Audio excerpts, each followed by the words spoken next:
Hi, welcome back. Today, let's discuss few questions from endocrinology as per your request from the comment section. So, let's get started. So, first question. A 55-year-old female presents to the clinic for routine examination. The patient complains of decreased vision in the both eyes.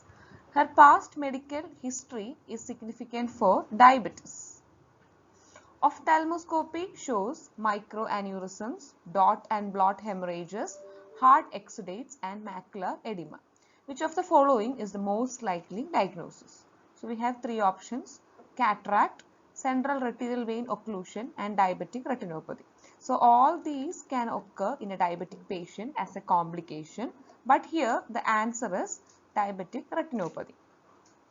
Because in this question they have already given a past medical history of diabetes plus some features of ophthalmoscopy like microaneurysm, dot and blot hemorrhages, hard exudates. Okay, so I'll be telling you few things regarding diabetic retinopathy.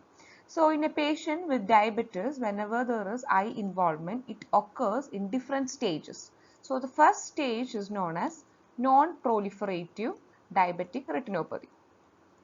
And if it is non-proliferative, which is the first stage, the patient can have the features like as they are described in the question, like microaneurysm, hemorrhages, exudates. Okay. And if it progresses to the next stage, what we call it as pre-proliferative, there will be additional features like cotton wool spots. Okay. And the last one is, or the most complicated stage in the diabetic retinopathy is known as proliferative retinopathy. So they will be having some features of proliferative retinopathy. Okay. So here they are basically giving the features of non-proliferative, or which is the initial stages of diabetic retinopathy. So here the answer is C. Again, moving on to next question. So this is also a diabetic question. A 32-year-old lady who is a known type 2 diabetic patient for the last 2 years on tablet metformin presents to the clinic with amenorrhea. Her urine pregnancy test is positive. What will be the best decision on the anti-diabetic agent? So we have few options. So the first option is continue metformin. Second is just stop metformin. Third is shift her to insulin. And D is terminate pregnancy. So this lady was already diabetic and now she is pregnant, that is UPT is positive, and she was on metformin. So remember, whenever a patient is pregnant and she is already diabetic, the most initial management or the most gold standard management is we should start her or put her on insulin. Okay, so that's the correct answer or the most appropriate answer. So remember, the first line or the gold standard treatment in pregnancy, diabetes in pregnancy is insulin. Again, next question. Which group of drug is contraindicated in diabetic patients with heart failure? So we have many options like biguanides like metformin, then DPP-4 inhibitors, GLP-1 analogs, SGLT2 inhibitors, and the last option is thiazolidinediones. So the answer is E. So these drugs are contraindicated whenever the patient is having heart failure along with diabetes. Moving on to next question. So all these questions are mainly diabetic questions, which is very important. So the next question is, an obese patient who has been recently diagnosed to have type 2 diabetes mellitus has been advised a trial of lifestyle modification. He is following a diabetic diet and he exercises regularly.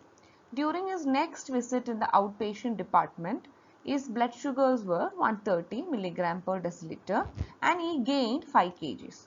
He also complained of thirst and hunger. What would be the best course of action? So we have three options. So the options are continue more rigorous lifestyle modification, start on metformin, and the last option is start on insulin. So we can look this question in detail. So this is an obese patient, that is very important. So this patient is already been diagnosed with diabetes and was started on lifestyle modification.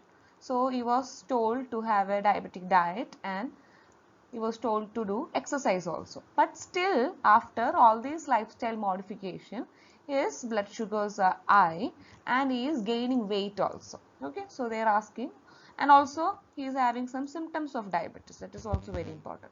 So they are asking what is the best thing to do next. Okay, so remember, whenever the lifestyle, if the sugars are not controlled with lifestyle modification, the first line agent to control diabetes is OHA, and among OHAs we prefer metformin. Okay, so here the answer is metformin. Start on metformin, because metformin is the most safest drugs among all other drugs.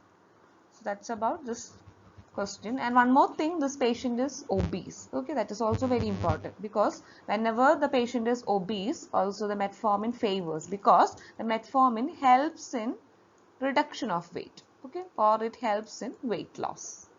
So that's about this question. Moving on to next question. A 50-year-old patient with third reading of persistent hypertension.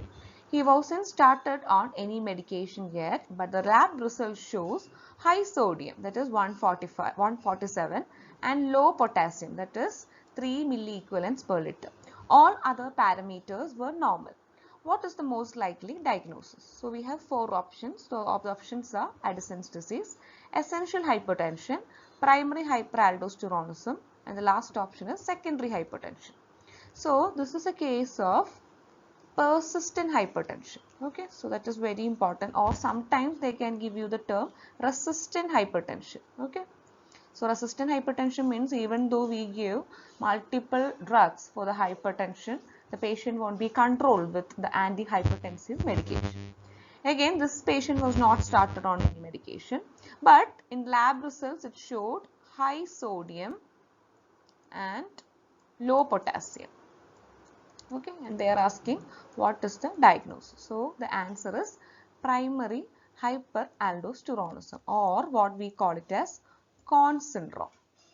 So you should know what is Conn syndrome. So this is a endocrinological condition, okay, where our body will be producing more aldosterone, okay, or there will be overproduction of aldosterone. Okay, so before that you should know what is the action of aldosterone in our body. So usually this aldosterone is actually produced from adrenal gland, and it helps in the control of BP. Okay, so it helps in the control of BP by holding salt and losing potassium from the blood. Okay, but in this condition what happens is more aldosterone will be produced, okay, more than what our body requires. Okay, so this results in high BP, okay, because of more sodium retention, high BP or hypertension, and also they will be having very low potassium levels. Okay, so remember, whenever there is hypertension with hyponatremia, always suspect this Conn syndrome and always rule out this condition. So that's about this condition. Again, moving on to next question. Next is a 56-year-old lady who is a known type 2 diabetic mellitus patient came to the outpatient department and complains of frequent dizziness, fatigue, tremors just before the lunch. What is the most common group of anti-diabetic drug that causes this? Okay, so she is already diabetic and she is already taking some drugs, and they are telling that she is now experiencing some side effects, okay, maybe because of drugs. So they are asking which is the drug that causes these type of symptoms. So the options are biguanides, then the B is peroxisome proliferative activated receptor gamma antagonist, sulfonylureas, and the last option is DTP4 inhibitors. Okay, so remember these features, or the main feature is whenever whenever a patient is put on some anti-diabetic, if the patient is having hypoglycemia, okay, that means suddenly glucose level will be decreased. Okay, so this can result in dizziness, fatigue. Okay, so this is usually seen with sulfonylureas. Okay, and one more thing, the biguanides or metformin, the advantage is it has very less of hypoglycemia. That's why we prefer biguanides or metformin as the first line agent. Okay, so that's all about today's endocrinology questions. Okay, so I am taking personalized online classes for GP exams. So if you are interested, please do contact in my mail ID. So thank you. Bye.